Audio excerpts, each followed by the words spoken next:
Have you ever wondered how an entire armored column could fall apart because of a weapon so small that enemy soldiers called it a metal pipe on a stick?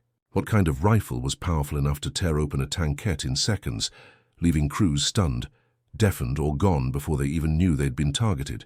And how did the Soviet gun, mocked by both Japan and Germany for its ugly shape, become the hidden force that shattered light armor across the hills and ravines of Manchuria? It wasn't size. It wasn't armor. It was a weapon designed for one purpose: to punch through steel. The PTRD-41 could rupture thin Japanese plating so violently that turrets popped, engines burst, and formations collapsed under sudden, precise ambush fire. To understand how this crude, unimpressive rifle reshaped the final days of the war, we have to return to the moment the Soviets first built it and the battlefield that proved everyone wrong. When the Red Army first imagined a lightweight anti-tank rifle, the plan seemed straightforward.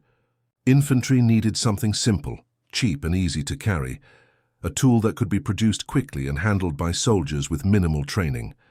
In the early years of the war, factories were already straining under pressure, and every new weapon had to fit into a system designed around speed, improvisation, and survival. The PTRD-41 emerged from this environment, shaped more by necessity than by elegance. Steel tubes, wooden furniture, and a long, thin barrel created a shape that looked more accidental than engineered. Even on the testing grounds, officers raised eyebrows at the crude form, wondering if such a device could threaten anything larger than a lightly armored car. Its designers focused on one idea: a single, fast, high-velocity shot that could punch straight through thin armor. The PTRD was not built for repeated fire or complex mechanics.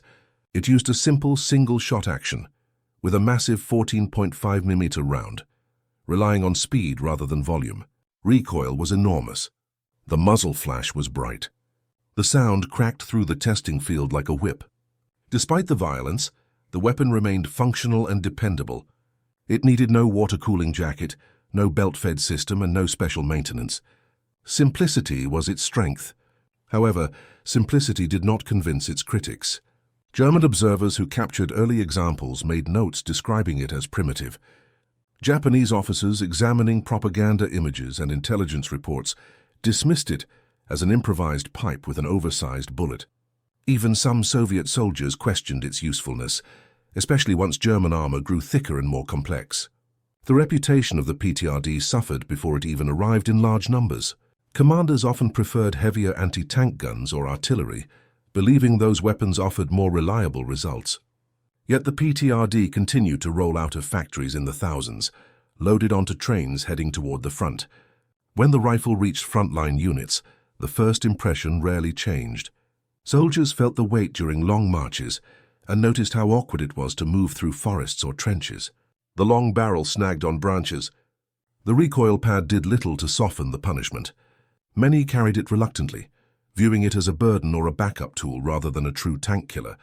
But the battlefield always has a way of revealing truths that training fields cannot, and soon the rifle's hidden ability started to show itself in moments of extreme desperation. During the defensive fighting of 1941 and 1942, Soviet infantry often faced German armored cars, half-tracks, and early-model tanks bursting through smoke and snow. At close ranges, where visibility dropped and the sound of engines drowned out orders, soldiers learned to use terrain as a natural equalizer. Ravines, village corners, wrecked walls, and forest trails created short-distance kill zones. In these tight spaces, the PTRD suddenly made sense. A single well-placed shot at under 100 meters could crack armor plates or punch through steel in a way that surprised even experienced gunners. The bullet traveled so fast that hits sounded like metal tearing rather than being struck. Crews inside armored cars sometimes never knew the direction of the shot that defeated them. These early successes changed opinions. Infantrymen wrote short reports describing the weapon's power against thin armor. Some recounted how the recoil almost knocked them backward, yet delivered enough kinetic force to split open an engine block. In the chaos of those engagements, simplicity became an advantage again. There was no jam to clear, no feed system to maintain, and no complex mechanism to fail in freezing weather. A soldier needed only to pull the barrel open, slide in another round, and fire again if the situation allowed. Despite these improvements in reputation, the PTRD still existed in a strange middle ground. It was neither a prestigious weapon nor a symbol of Soviet engineering. It remained the rifle that looked like a pipe, carried by soldiers who often preferred something else. German tanks became thicker and harder to penetrate, pushing anti-tank rifles into more specialized roles. Yet the weapon continued to find relevance. Soviet doctrine began to adapt, teaching infantry to use it as a close-range ambush tool. They learned where to aim, which angles mattered, and how the round behaved when striking armor joints or weaker plates. Behind every adjustment was a growing sense that the rifle's true potential depended on the enemy it faced. Against light vehicles, reconnaissance cars, tankettes, and older armored transports, the PTRD was more than effective. The bullet penetrated thin plates so violently that mechanical ruptures occurred around entry points. Fuel leaked. Engines stalled. Turrets jammed. For enemies relying on lighter armored tactics, the rifle represented a real danger. This understanding quietly grew as the war moved toward new stages. Meanwhile, far to the east, Japanese forces in Asia prepared for a very different type of war. Their mechanized units operated largely with outdated armor designs. Many of their vehicles favored speed and mobility over protection, a philosophy suited for earlier conflicts rather than late war engagements. Intelligence analysts and foreign officers observed this, but the consequences were not yet clear.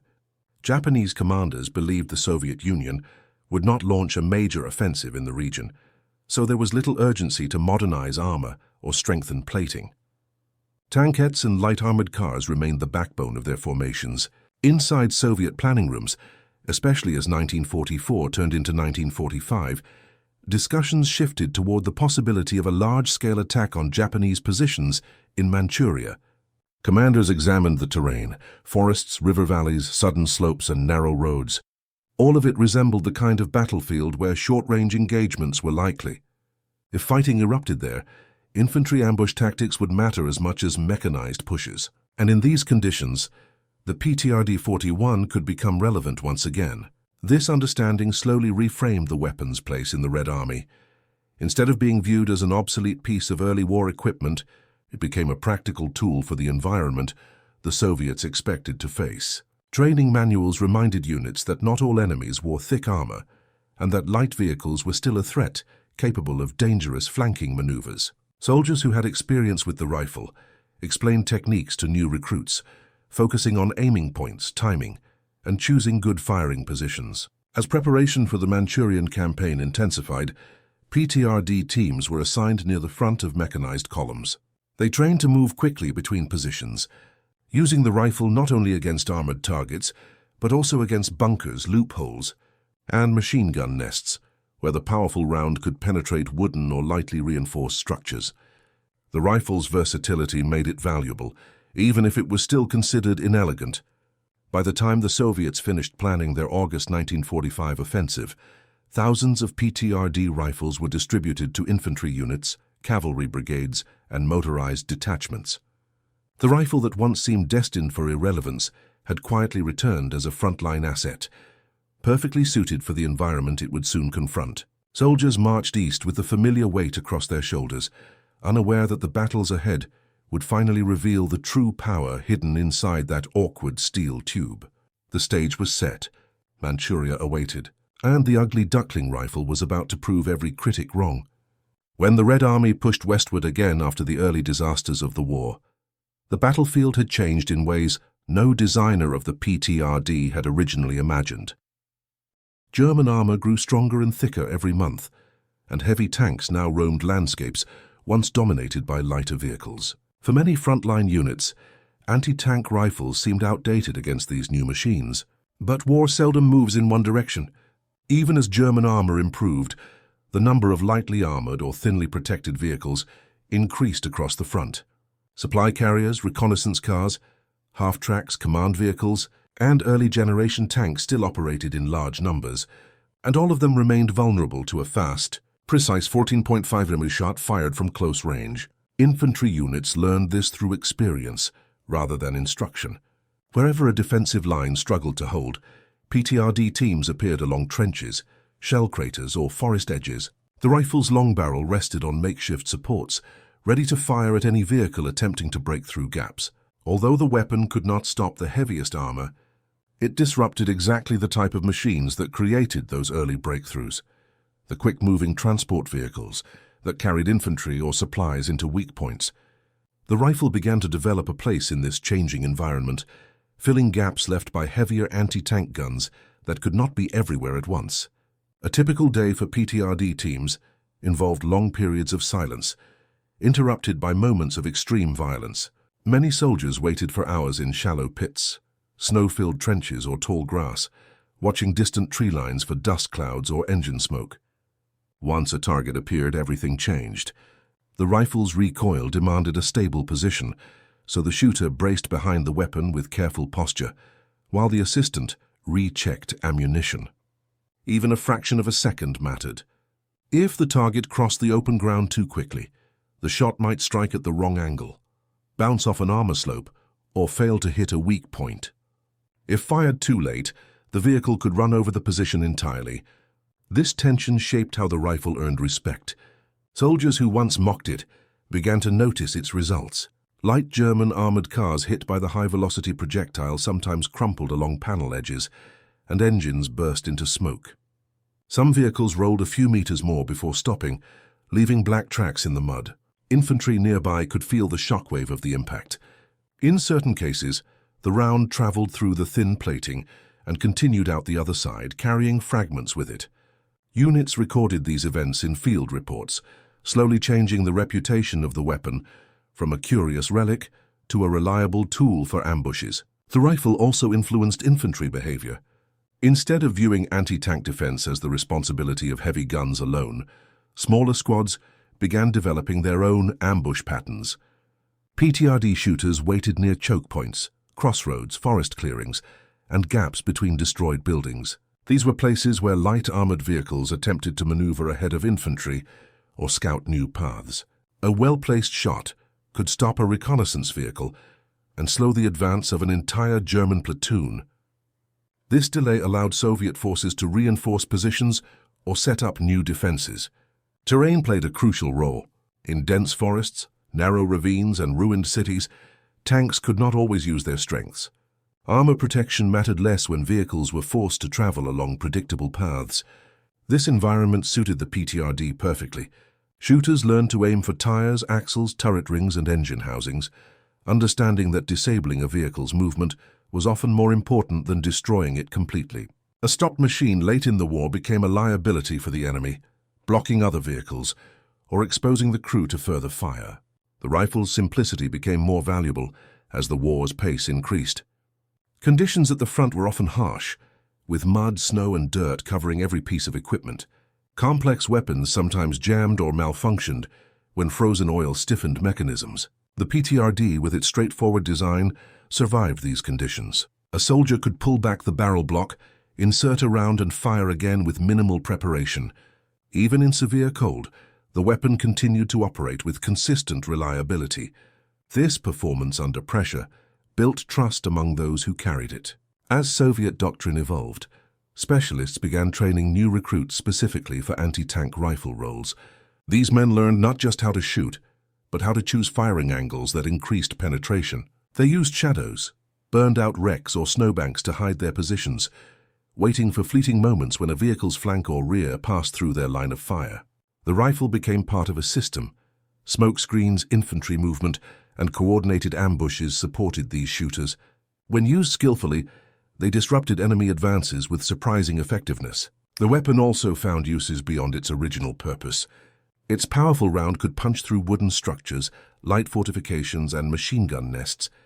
In certain battles, PTRD teams supported infantry assaults by targeting defensive positions where enemy gunners hid behind planks or weak concrete.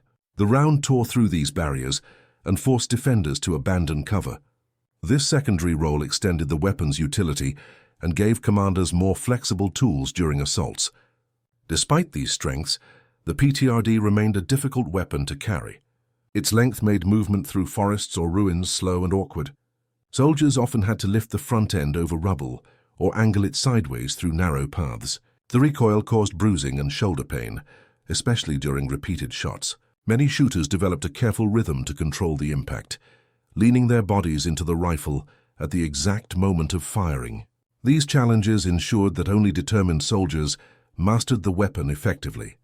The Eastern Front's unique conditions pushed the rifle into unexpected prominence. While German armor grew heavier, many of the vehicles encountered on secondary roads or during flanking attempts were thinly protected. Reconnaissance units, supply convoys, and lightly armored escorts remained essential to German mobility. Whenever these vehicles appeared at close range, PTRD teams had opportunities to influence the battle. Even if the rifle could not destroy the heaviest tanks, it disrupted the flow of operations around them. War relied on movement, communication, and logistics, and the PTRD targeted these vulnerable links. As 1944 progressed and Soviet forces advanced, new challenges emerged. Battles stretched across larger areas, and infantry had to keep pace with armored spearheads. The PTRD moved with them, carried across rivers, over hills, and through destroyed towns. In some operations, cavalry units used it as a mobile ambush weapon, firing from behind natural cover before moving again. Motorized units placed PTRD teams on trucks so they could deploy rapidly. The rifle adjusted to the shifting nature of warfare through the adaptability of the soldiers who used it. By the time German intelligence realized the full extent of the rifle's continuing threat, the Eastern Front had already changed. Soviet units were preparing for new offensives, and the weapon's fate would soon be shaped by a different enemy altogether. While the rifle's power against German heavy armor had declined, its relevance against lighter vehicles remained strong. This reality became important when the focus of Soviet operations shifted eastward. As plans for the Manchurian campaign matured, commanders reviewed the lessons learned on the Western Front. They understood that Japanese forces relied heavily on light tankettes, armored cars, and thinly plated vehicles. These machines, once adequate for earlier conflicts, were now vulnerable to high-velocity rounds like the 14.5mm. Intelligence analysts recognized the potential advantage. The PTRD, though no longer a star on European battlefields, could become a decisive tool in Asia. The rifle's journey had shifted from reluctance to practicality. It adapted to changing environments, earned trust through consistent performance, and found relevance in roles beyond what designers expected. Every success added another layer of respect, and every battlefield revealed new strengths. The stage was set for the weapon's finest moment, still waiting across the mountains and valleys of Manchuria. As the final year of the war approached, the Soviet High Command began shaping plans for a massive campaign in the Far East. The European fronts were collapsing, and the Red Army prepared to redirect its strength toward Japanese-occupied Manchuria. For many infantrymen, this shift felt like entering a different world. Instead of the burned villages and shattered cities of Europe, they now faced sharp mountain ranges, deep forests and long valleys that stretched between isolated settlements. The Soviets studied maps and aerial photos, noticing how narrow roads, steep riverbanks, and sudden turns created natural choke points. These features would play a major role in any advance, and they suited the use of simple, direct weapons that worked well at short distances. Units preparing for the offensive carried many types of equipment, but one weapon blended almost unnoticed into the columns, the PTRD-41. It was strapped to supply vehicles, tied to the sides of cavalry saddles, or simply carried across the shoulders of infantry moving east. Soldiers who had fought in Europe recognized it immediately. They remembered the long barrel, the heavy recoil, and the sharp crack when fired. Some wondered how much use it would have against Japanese forces, whose armor was considered outdated. Others simply viewed it as another tool, ready for unexpected moments. The landscape itself hinted at how important the rifle might become. Manchuria was filled with steep hills that forced vehicles to climb slowly, exposing their sides to anyone watching from above. Narrow passes funneled columns into single-file lines. Ravines acted like trenches carved by nature, hiding small teams who could strike without warning. Streams and rivers cut across roads, making bridges essential points of vulnerability. Every geographic feature suggested that close-range fighting was likely, and in such conditions, a fast, penetrating shot could be decisive. Japanese armored forces in the region relied heavily on older designs such as the Type 94 tankette, the Type 97 light tank, and several lightly armored cars used for scouting. These vehicles carried thin plates intended to protect crews from small arms fire, not from high-velocity anti-tank rounds. Their engines were exposed from certain angles, and their riveted construction created weak points around joints. Japanese doctrine valued mobility over protection, and their vehicles reflected this philosophy. On open ground, these machines might maneuver quickly, but in Manchuria's tight forest paths and broken terrain, mobility became limited, exposing their vulnerabilities. Soviet commanders understood this advantage. They prepared PTRD teams to travel near the front of advancing units, ready to strike whenever Japanese vehicles attempted to block roads or counterattack narrow advances. The rifle was ideal for ambush fire in places where heavy anti-tank guns could not be moved easily. Infantry squads practiced positioning the weapon behind fallen logs, rocky slopes, or the edges of villages. Shooters learned to wait for the moment when a tankette turned slightly or slowed while climbing. Even a brief hesitation could offer the perfect angle for a penetrating shot. The offensive began in August 1945 with a massive push from multiple directions. Soviet forces crossed borders, rivers, and mountain passes in coordinated movements, catching many Japanese units off guard. Weather conditions shifted rapidly. Fog covered morning valleys, while afternoons brought bright sunlight that reflected off rocks and riverbanks. Vehicles struggled along uneven roads carved into hillsides. The heavy rains of the season softened the earth, turning open ground into sticky mud and forcing armored cars to move slower than intended. These conditions shaped the PTRD's role from the first days of the campaign. In several early engagements, Japanese tankettes attempted to block or delay Soviet infantry advances along narrow mountain roads.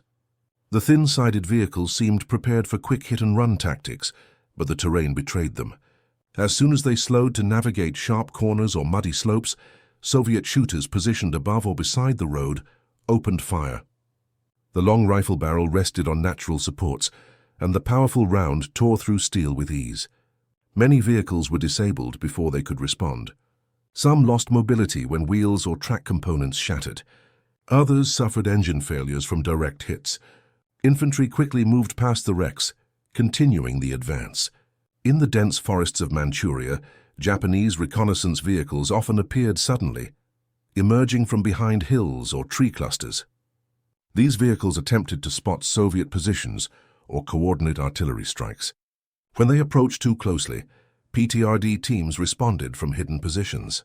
The heavy round sometimes passed through thin armor and embedded itself in nearby trees or earth, leaving sharp holes in both metal and wood. The damage patterns looked similar to earlier European battles, reminding soldiers of the rifle's enduring power. Japanese crews sometimes abandoned their vehicles after the first shot, realizing the armor offered little protection. Villages and small settlements scattered across Manchuria also became important fighting areas. Many had wooden structures, stone walls, or narrow lanes suitable for close-range ambushes. PTRD teams moved through these areas carefully, looking for firing positions that offered stability and concealment. The rifle's long barrel extended through doorways or windows, and shooters waited for Japanese vehicles attempting to cut off Soviet movement. A single penetrating round could disable a vehicle blocking an alley or courtyard, allowing infantry to clear the area without heavy support. The rifle also helped counter Japanese armored escorts, protecting retreating units.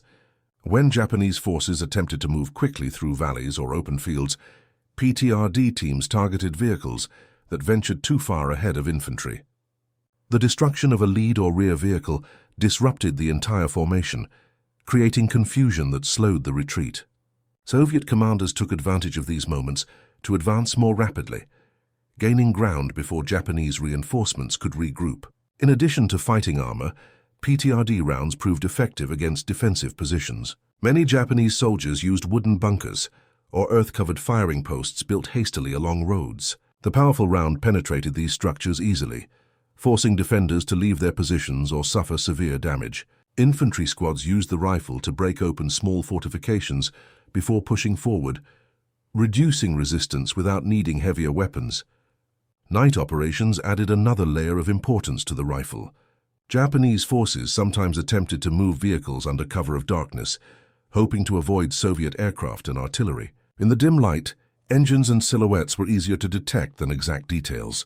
PTRD shooters fired at sound and movement, aiming at engine blocks where the armor was weakest. The bright muzzle flash illuminated their surroundings, but the damage caused by successful shots outweighed the risk.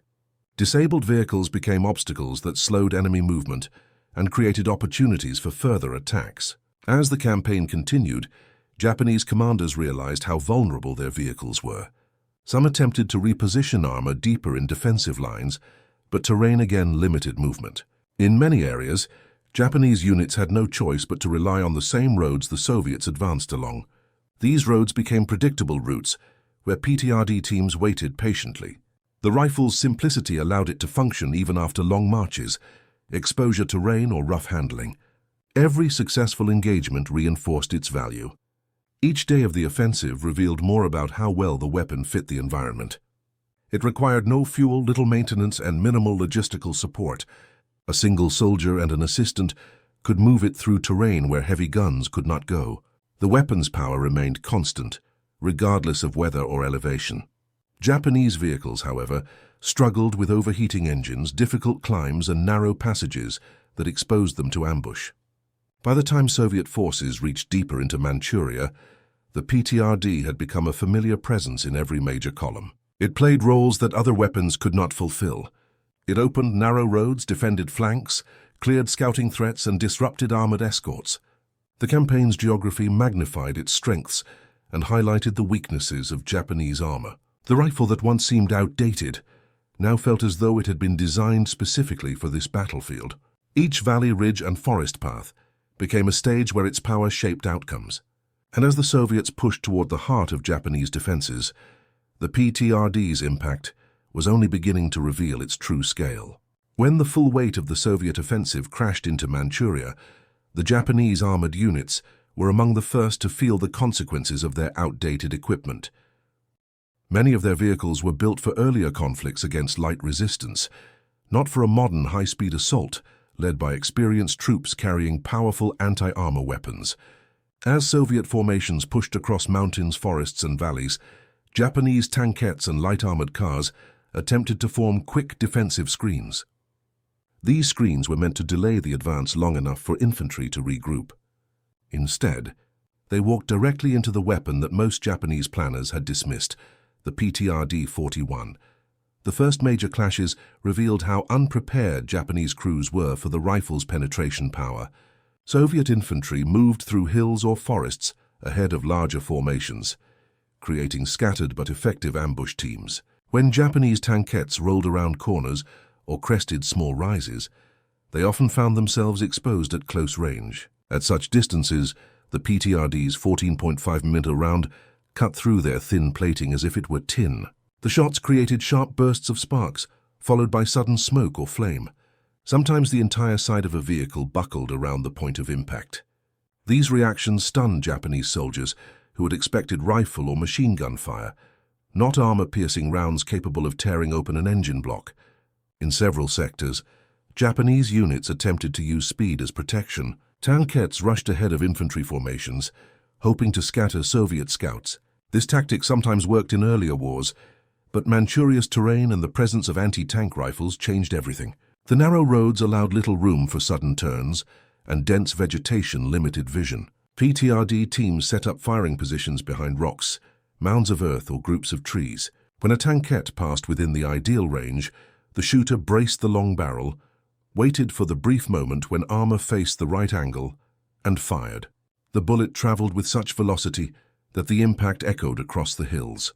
Once disabled, the vehicle skidded, slowed, or rolled to a halt, blocking the path behind it. Japanese commanders faced difficult choices. If they pushed their armor too far forward, the vehicles were picked off quickly. If they kept them too far back, Soviet infantry advanced with little opposition. Many Japanese units lacked stronger tanks that could withstand the rifle's penetrating power. Even attempts to reinforce certain areas with makeshift barriers or sand-filled containers on the hulls did little to stop the heavy round. The force of impact often cracked weak spots, bent internal frames, or shook components loose.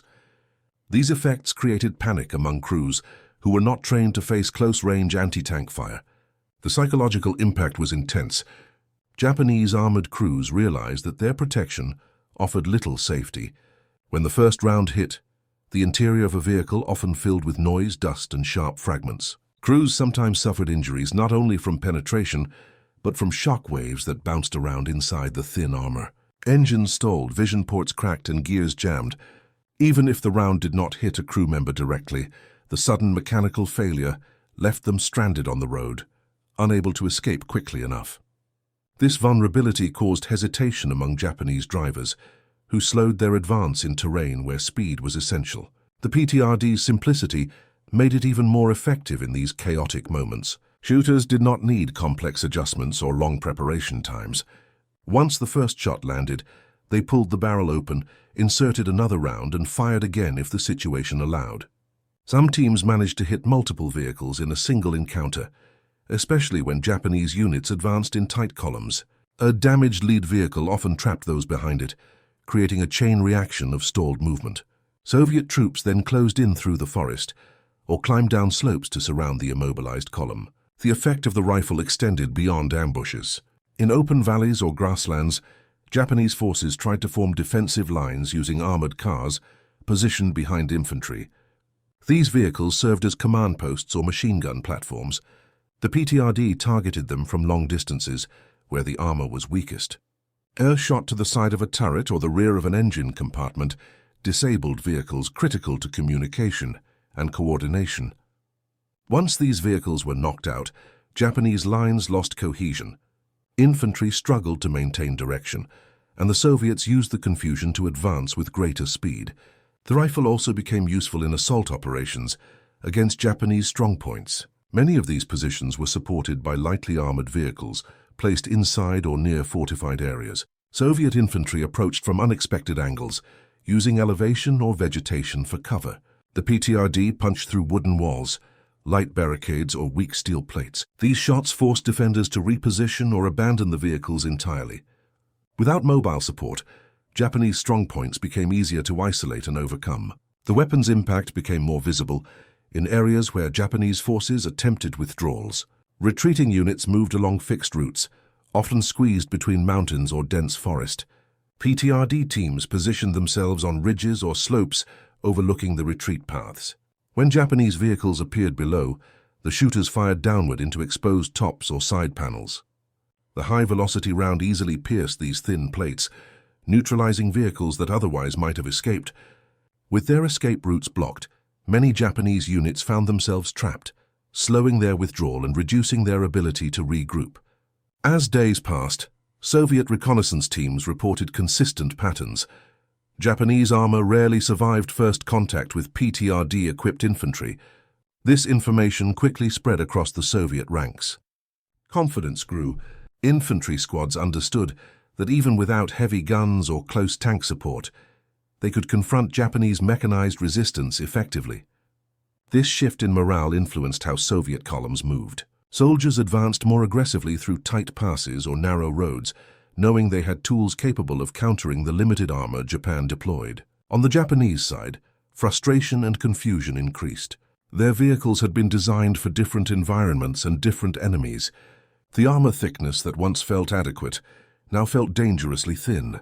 Many Japanese units tried to rely more heavily on infantry screens rather than armored thrusts, but by then the Soviets had already adapted to every tactic. Whenever armor appeared, even in small numbers, the PTRD teams prepared themselves. When armor remained hidden or delayed, the Soviet push gained momentum anyway. The Manchurian terrain amplified every weakness in the Japanese machines. Steep climbs forced vehicles to slow down or expose unprotected parts of their hulls. Muddy roads made maneuvering difficult. Sharp turns prevented drivers from avoiding ambush zones. The Soviets watched, learned, and positioned themselves with increasing precision. The rifle's long barrel rested comfortably on natural supports, and its heavy round continued doing exactly what it had been designed to do. As the offensive reached deeper into Japanese territory, the consequences became undeniable. The PTRD-41, once mocked as a crude metal pipe, had become a decisive tool on the battlefield. It shattered armored screens, disrupted retreats, opened roadblocks, and broke the confidence of Japanese armored crews. Every clash pushed Japanese forces closer to collapse, and every destroyed vehicle left another warning to the units still fighting ahead. The rifle had moved beyond its old reputation. In Manchuria, it was no longer underestimated. It was feared, and the advance had only accelerated. As the Soviet advance pushed deeper into Manchuria, the momentum of the offensive grew stronger each day. Roads that once felt distant and quiet were now filled with the movement of entire armies. Infantry marched alongside columns of tanks and trucks, while cavalry units crossed the hills to search for hidden routes. Every formation moved with urgency, determined to prevent Japanese forces from regrouping or forming new defensive lines. In this fast and chaotic environment, the PTRD-41 followed every step, carried on shoulders strapped to vehicles, or held ready in the hands of small ambush teams scattered across the front. Japanese resistance became increasingly fragmented. Their armored units attempted to form defensive pockets around key towns, bridges, and mountain passes.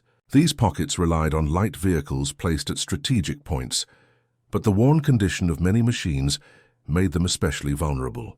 Engines overheated during long climbs, thin tracks slipped on wet slopes, and the thin armor plates vibrated with each movement. As Japanese forces tried to hold back the rapid Soviet push, their vehicles became choke points that the Red Army targeted with precision. Soviet infantry, accustomed to fighting in varied terrain after years on the European front, knew exactly how to use the PTRD in these situations. Small teams moved ahead of the main advance, clearing roads and checking every curve or ridge for ambush positions. When they found Japanese vehicles blocking a route, they prepared firing points that used the terrain's natural shapes. The long rifle rested on rocks, fallen trunks, or the edges of terraces carved into the hills. As soon as a firing angle aligned, the shooter steadied his breath and pulled the trigger. The heavy round slammed into the vehicle's vulnerable sections, punching holes through metal and forcing the Japanese crews to abandon their positions. Many attacks followed the same pattern. A disabled lead vehicle trapped the others behind it. Unable to maneuver, the remaining tankettes and cars became easy targets for infantry, with PTRDs or grenades. In these moments, entire Japanese defensive positions collapsed faster than expected. Soviet commanders recognized this pattern and began to incorporate anti-tank rifle teams deliberately into their assault plans. They placed PTRD shooters near the front of advancing lines, ready to open the way each time a Japanese armored group attempted to block the path. The landscape continued to shape every engagement. Wide plains allowed Soviet armored divisions to push forward at full strength, while narrow valleys created natural pressure points where Japanese forces attempted their last stands. In these tight spaces, the PTRD became even more valuable. Heavy Soviet guns struggled to aim along steep slopes or angled roads, but a two-man anti-tank rifle team could climb or crawl to positions impossible for larger weapons. The rifle's portability allowed it to reach high ledges or hidden depressions that overlooked Japanese positions. From these vantage points, shooters targeted weak armor spots that lay exposed under the harsh sun. The rifle also supported larger coordinated actions. When Soviet tanks moved into contested areas, PTRD teams protected their flanks. They targeted Japanese vehicles that attempted to come from the sides or slip behind armored formations. By eliminating these threats, the teams prevented Japanese forces from cutting supply lines or threatening artillery positions. The consistency of these actions strengthened the overall advance. The rifle acted as a quiet guardian along the edges of each formation, constantly searching for targets that could delay the Soviet push. Japanese commanders, now facing rapid encirclement, tried to reorganize their lines and retreat to stronger positions. However, every retreat required roads, and every road became another opportunity for ambush. Soviet reconnaissance units traveled quickly through the countryside, supported by PTRD shooters, who moved ahead to clear paths. Whenever Japanese columns attempted to escape, they encountered resistance at river crossings, steep bends, or narrow passes. The rifle's heavy round cracked through the air, leaving a trail of wrecked vehicles in its path. These losses slowed Japanese movement and created pockets of trapped soldiers who could not reach safety before the next Soviet units arrived. In some areas, the rifle's impact extended beyond ambushes. During assaults on fortified points, PTRD teams targeted firing loops, wooden barricades, and light bunkers. The powerful round cut through structures that offered only partial protection. Once openings appeared, infantry rushed forward to secure the positions. This combined approach turned many defensive outposts into temporary obstacles rather than major threats. Japanese troops inside these positions often felt isolated and unable to influence the broader battle. The rifle's effects also shaped morale. For Soviet soldiers, carrying a weapon capable of stopping enemy armor brought a sense of confidence.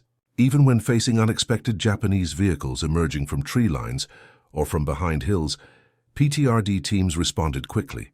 They had trained for these moments during the preparation phase, and now those lessons guided their actions. They moved without hesitation, set up quickly, and fired with calm precision. The knowledge that their shots could alter the progress of the entire formation reinforced their determination.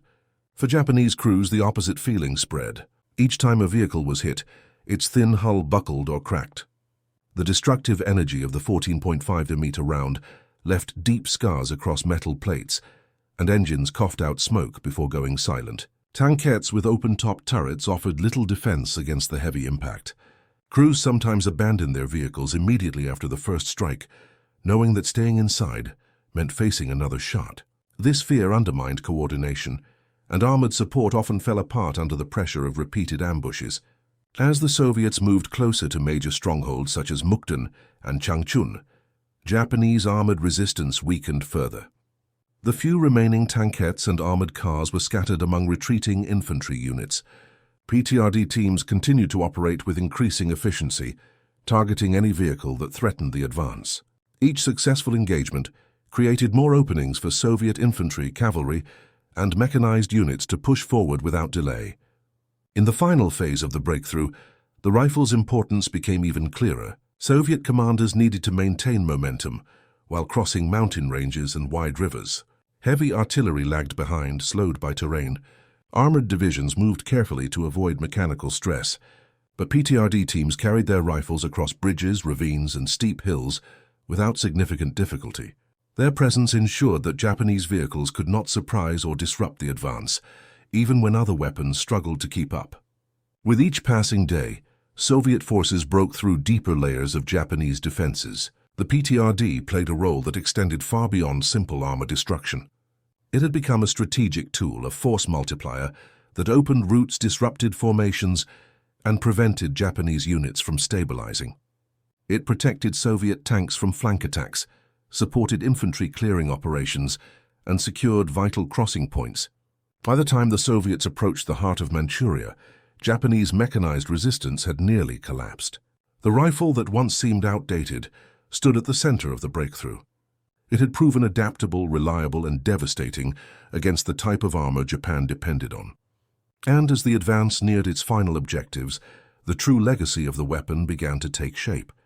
The PTRD-41 had not only contributed to the destruction of Japanese vehicles, it had helped build the path that carried the Red Army across Manchuria with remarkable speed. As the Soviet offensive swept across the final stretches of Manchuria, the resistance of Japanese armored forces continued to crumble. Roads once guarded by thin-walled tankettes now lay open. Columns of infantry and cavalry moved through mountain passes with fewer obstacles each day. The speed of the Soviet advance surprised even veteran commanders, who expected prolonged fighting in the rugged terrain. Instead, Japanese defensive lines collapsed faster than predicted, in part because their armored machines could no longer protect key positions. The PTRD-41, once carried by skeptics, now stood as one of the many small tools that accelerated the entire campaign. When Soviet troops reached the major rail centers and industrial towns of the region, they found abandoned Japanese vehicles scattered along the roads. Many showed the familiar round entry holes created by 14.5mm rounds. Some lay overturned beside ditches, while others remained stuck across narrow pathways, rusting in the late summer heat. These wrecks marked the path of the advancing columns, like quiet reminders of how vulnerable the Japanese machines had been. For many Soviet soldiers, passing these wrecks brought a sense of recognition. They knew the sound, the impact, and the effect of every shot that had carved through those thin plates. The broader strategic situation reflected this collapse. Japanese forces in Manchuria had tried to consolidate around major cities such as Mukden and Harbin, hoping to create zones where they could slow the Soviet push. But as Soviet armor and infantry closed in from multiple directions, Japanese units found themselves isolated. Attempts to retreat were slowed by destroyed vehicles blocking roads, and by PTRD ambushes positioned along likely escape routes. Each attempt to form a new defensive line failed before it could stabilize. The combined pressure of Soviet tanks, artillery, and infantry created a situation where even small disruptions had large consequences. In these final days, the PTRD continued to play roles that extended far beyond simple vehicle destruction. Infantry used it to breach light barricades, disable machine gun points, and suppress defenders hiding inside wooden structures. The weapon's heavy rounds shattered cover that Japanese soldiers relied on, clearing paths for the infantry to move forward without waiting for larger guns.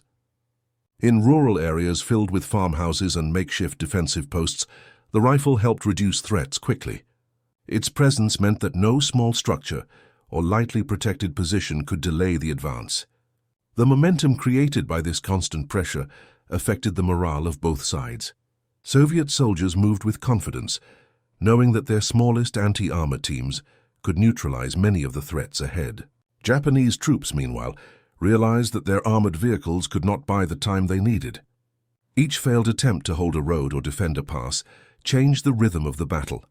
Instead of organized resistance, many Japanese forces fought in scattered groups, unable to rely on mechanized support. Without armored screens or mobile firepower, they struggled to slow the Soviet units moving across wide distances. The collapse of Japanese mechanized capacity led to rapid Soviet breakthroughs. Rail lines were captured with little opposition.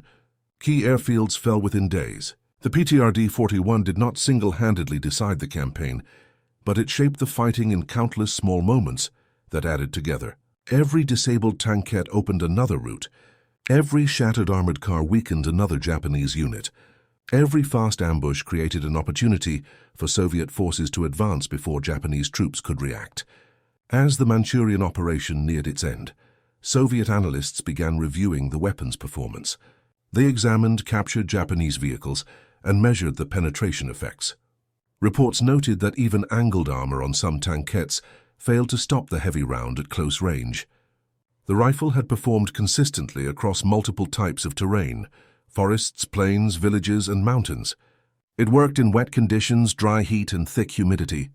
Unlike more advanced weapons, it required no complicated servicing. Its use depended mainly on the skill and patience of the shooter. These findings surprised some senior officers who had doubted the rifle's usefulness earlier in the war. During the European campaigns, the PTRD had gradually fallen out of the spotlight as German armor outgrew the weapon's capabilities. But in Manchuria, the rifle demonstrated that anti-tank tools do not lose their value simply because enemy equipment evolves in one theater. Different environments, different opponents, and different tactical needs can create new roles for old weapons. The PTRD-41 became a clear example of this principle. Soldiers who carried the rifle also developed a deeper respect for its design. Many remembered the awkward shape and heavy recoil from their first encounters with it, but the weapon's simplicity had proven invaluable. It rarely malfunctioned, even after long marches or rough handling. Its long barrel maintained accuracy under harsh conditions. The straightforward loading system allowed shooters to fire under pressure, even when lying in mud or working from cramped positions. These qualities made the rifle feel reliable at moments when reliability mattered most. The legacy of the PTRD-41 also extended beyond the battlefield. After the war, military historians and engineers studied the weapon to understand why it had succeeded, despite its crude appearance. They noted that its effectiveness came from a combination of high-velocity ammunition, simple mechanics, and adaptable tactics. Unlike more sophisticated weapons, the PTRD relied on physics rather than engineering complexity. Its designers had focused all the weapon's energy into a single powerful shot. When aimed correctly, that shot delivered enough force to change the outcome of a skirmish or stop an armored vehicle long enough for infantry to gain the upper hand. This simplicity also influenced post-war thinking about infantry weapons. Many armies realized that anti-tank solutions did not always require advanced machinery. Lightweight, portable tools remained important, especially in environments where heavy vehicles struggled to move. Lessons from Manchuria encouraged future weapon designers to create systems that could be carried easily and maintained under harsh conditions. Even as technology advanced, the idea of simplicity and raw power continued to shape modern infantry weapons. For the Japanese perspective, the campaign highlighted the dangers of relying on outdated armored vehicles. Their tankettes and light cars had been effective in earlier conflicts, but they were not designed to survive hits from high-velocity rounds. The Manchurian campaign demonstrated how quickly armor could lose relevance when faced with new threats. The collapse of their mechanized units became a warning to military planners worldwide. Mobility and speed are valuable, but without sufficient protection, vehicles cannot influence modern battlefields. As the war in Asia came to an end, the PTRD-41 began to fade from active service. New technologies emerged, including rocket-based infantry weapons that offered greater penetration and range. But the rifle story did not disappear. Veterans who had carried it remembered its strength, weight, and impact. They remembered the moment when a simple steel tube proved its worth in some of the most difficult terrains of the final year of the war. They remembered how the rifle helped them move forward, open roads, and push through enemy defenses. The weapon remained a symbol of underestimated strength. It showed that even crude tools can shape history when used in the right place at the right time. In Manchuria, the PTRD-41 became more than a flawed early war experiment. It became an unexpected hero in a campaign defined by speed, terrain, and tactical adaptability. By the time the final guns fell silent, one fact had become clear. The ugly Duckling rifle that had once been mocked by its enemies had played a decisive role in breaking the mechanized backbone of the Japanese forces. It had proven that power does not always come from complex designs or heavy armor.